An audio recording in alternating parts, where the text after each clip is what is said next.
안녕하세요. 오테로드 금웅식 기자입니다. 코나 일렉트릭 2세대 코나 일렉트릭 시승을 하기 위해서 경기도 하남에 왔습니다. 오늘 도착지가 속초거든요. 속초까지 지금 내비게이션에 표시된 거리는 173km로 표시가 되어 있습니다. 배터리는 93%가 채워져 있는데요. 지금 내비게이션 화면에도 증강현실이 딱 이렇게 떠서 전방을 거의 실시간으로 이렇게 보여주고 있습니다. 그게 영상으로 딱 나오고 이제 진행 방향 표시도 되고 또 클러스터에도 후측방의 사각지대 이런 것들도 다 보여주고 있기 때문에 정말 고급스러운 고급차를 타는 듯한 느낌이 딱 듭니다.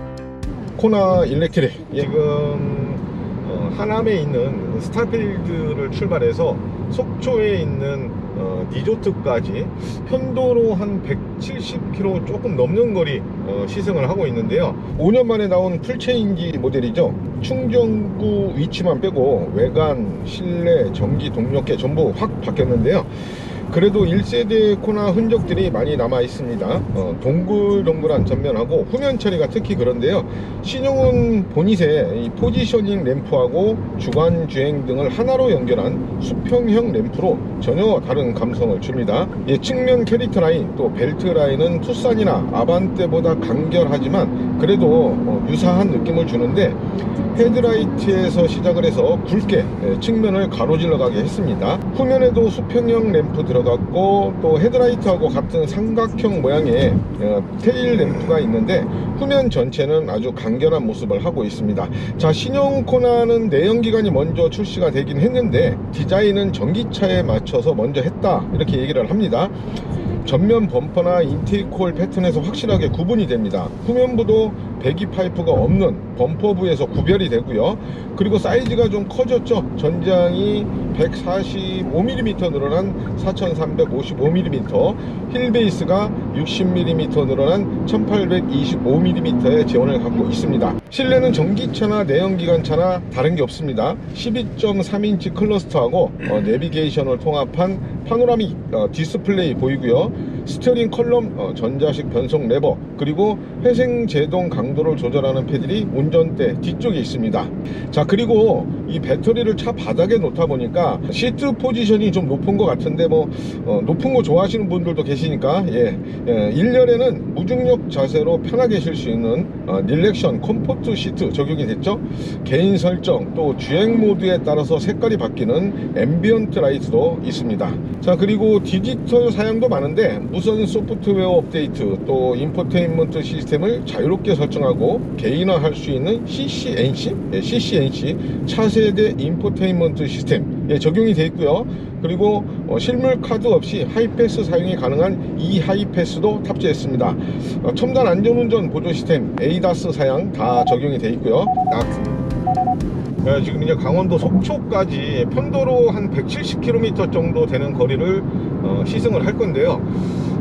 지금 400km가 넘는 주행 가능 거리를 갖고 있으니까 왕복을 하는데도 충분한 거리가 되겠지만 지금 배터리가 100% 충전되어 있는 상태는 아니거든요. 왕복 주행도 가능할 것 같은데 지금 시승하는 모델은 64.8kWh 배터리를 탑재한 롱레인지 트림인데요.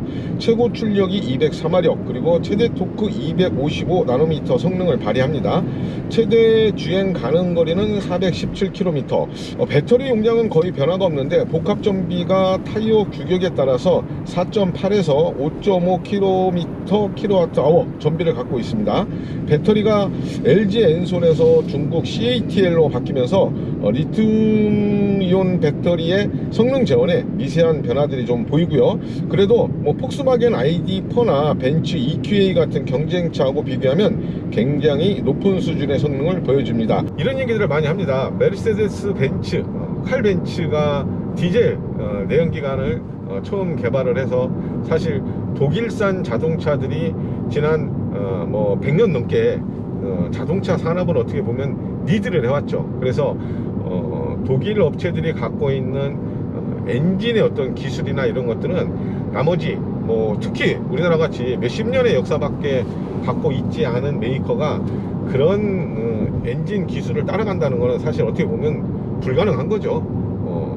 워낙 많은 격차가 났고, 사실 그런 부분에서도 현대차가 상당히 많은 투자를 하고 엔진도 자체 개발하고 했지만 여전히 어떤 벽 같은 거에 좀 부딪혀 있었습니다. 그래서 뭐 고성능 엔진도 개발을 하고 여러 가지 시도를 많이 했지만, 자, 이제 전기차 같은 경우에는 전혀 그렇지가 않죠. 오히려 벤츠나 BMW나 폭스바겐이나 이런 업체들보다 먼저 시작을 했고, 또 어떻게 보면은 대등한 출발을 했다고 볼 수가 있습니다. 대등한 출발을 했고, 또 우리나라가 갖고 있는 배터리 기술이라든가 또 전기차하고 관련된 여러 가지 기술력 이런 부분에서는 오히려 좀 더 앞서 있는 그런 측면도 있기 때문에, 지금 국산 전기차들이 해외에서 받고 있는 그런 평가들을 보면은 그걸 느낄 수가 있습니다.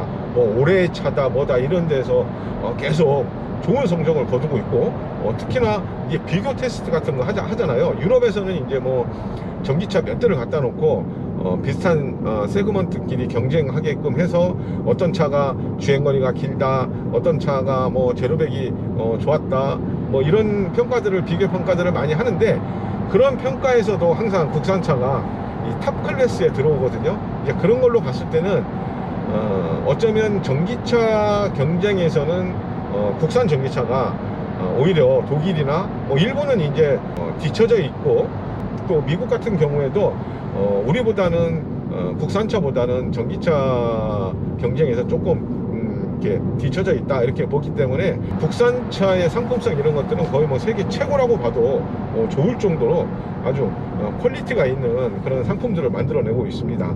이제 중국 전기차가 이제 상당히 많이 발전을 하고 있죠. 근데 중국 전기차 같은 경우에는 대부분이 이제 내수 소비로 좀 판매가 되고 있거든요. 중국 전기차가 아직은 세계적인 어떤 그런 경쟁에서, 그러니까 뭐 지금은 뭐 폭스바겐이나 벤츠다, BMW다, 뭐 GM이다, 현대차다, 기아다 이런 차들하고 경쟁할 수 있는 기술 수준은 아직 아니거든요. 근데 이 차는 아까 말씀드린 것처럼 이제 중국 CATL에 배터리를 탑재를 하고 있는데, 리튬이온 배터리를 탑재를 하고 있는데, 이제 그냥 단순히 배터리 하나만 갖고서도 전기차의 상품성을, 완성도를 높일 수 있는 그런 건 아니잖아요. 뭐 모터라든가 인버터라든가 또 감속기라든가 이런 것들이 갖고 있는 그 메커니즘, 이런 것들이 아직은 중국산 차들이 따라오기에는 조금 버거운 면이 있습니다. 그래서 우리나라, 그러니까 국산 전기차가 갖고 있는 그런 상품성은 굉장히 우수한데, 이게 또 요즘에는 막 서로 이제 그런 무역 장벽 같은 것들이 많이 좀 심해지고 막 이러다 보니까, 아무래도 그런 경쟁에서 이제 어떻게 살아남느냐 이런 것들이 좀 숙제로 남을 것 같아요. 근데 코나 일렉트릭을 타보고, 예전에 뭐 또 아이오닉 5라든가 또 기아의 EV6나 뭐 이런 차들을 보게 되면은 이제 뭐 다른 차도 많이 타보거든요. 뭐 폭스바겐이나 벤츠나 뭐 또 BMW나 이런 차들이 갖고 있는 그런 그 상품성하고는 차이가 좀 납니다. 솔직히 말씀드리면 독일산 전기차보다는 국산 전기차가 퀄리티가 훨씬 좋습니다. 실제로 ID4는 82kWh 배터리를 탑재했는데 주행거리가 405km거든요. 배터리 용량에서 거의 20 이 정도 차이가 나는데, 주행거리는 오히려 코나가 더 긴 겁니다. 그런데 이런 것들보다 더 인상적인 게, 이 전기 전용 플랫폼이 아니라 코나는 내연기관 플랫폼을 기반으로 했는데도 이게 좀 맛이 좀 살짝 다릅니다. 아무래도 배터리 때문에 무게중심이 아래쪽으로 많이 쏠려 있기 때문에 주행 안정감이나 코너 성능이 좋을 수밖에 없겠지만, 전용 플랫폼 전기차하고는 다른 그런 스포티한 주행 감성에서 더 강한 느낌을 받을 수가 있습니다. 제가 지금 한계령을 타면서 고속으로 와인딩을 해봤거든요. 이제 페들로 회생제동 강도를 조절하면서 가속 페달에서 발을 떼면 코너 진입할 때 적당한 속도로 감속이 가능하고요. 또 코너 탈출하고 가속 페달 밟으면 바로 속도를 올려주는 그런 맛들도 정말 아주 죽입니다. 예, 브레이크를 밟지 않아도 될 만큼 와인딩에서 이 회생제동 시스템은 정말 독특한 역할을 해줬습니다. 예, 또 전기차 특유의 토크발, 예, 토크가 즉각적으로 최대치로 나오면서 가속 페달에 바로 반응을 해주기 때문에 내연기관으로는 맛보기 힘든 다이내믹한 운전을 해볼 수 있었습니다. 자, 19인치 구모 마제스티 타이어 그립도 좋았고요. 셰시나 또 스티어링 힐 피드백도 빠르고 아주 분명했습니다. 예, 서스펜션 반응은 좀 탁한 편입니다. 쇼크를 부드럽게 받아들이는 게 아니라 살짝 튕겨내는 듯한 반응이 좀 더 강한 편인데, 전기차가 좀 무겁잖아요. 이제 그래도 뭐 맥퍼슨 스트럭 멀티링크 조합으로 평범한 수준은 되는 것 같아요. 자, 지금 시승차는 19인치 타이어를 껴놔서 복합 전비가 4.8이거든요 고속도로는 4.4고요 그런데 오늘 주로 고속도로 그리고 한계령에서 정말 거칠게 타고 그래서 전비가 뭐 그렇게 썩 좋을 것 같지는 않은데, 예, 서울 출발해서 여기 지금 강원도 속초까지 열심히 달려왔습니다. 지금 전비가 어떻게 기록이 됐냐면요, 지금 보시는 것처럼 제가 한 191km 주행을 했습니다. 뭐 중간중간 휴식을 좀 했고 3시간 24분이 걸렸네요. 근데 전비가 6.2kWh 이렇게 나왔습니다. 그러니까 실제 인증 연비보다 굉장히 높은 전비가 나온 거고요. 이런 내연기관 베이스의 전기차도 충분히 전기차로서의 어떤 효율성이라든가 효용성이라든가 이런 부분 충분히 발휘하고 있다 이렇게 보여지고요. 나름대로의 어떤 그런 맛도 있는 것 같습니다. 그러니까 전기차 전용 플랫폼하고는 조금은 다른 그런 주행 감성 같은 것도 느낄 수 있었습니다. 2세대 코나 일렉트릭, 저는 지금까지 오테월드 김은식 기자였습니다. 감사합니다.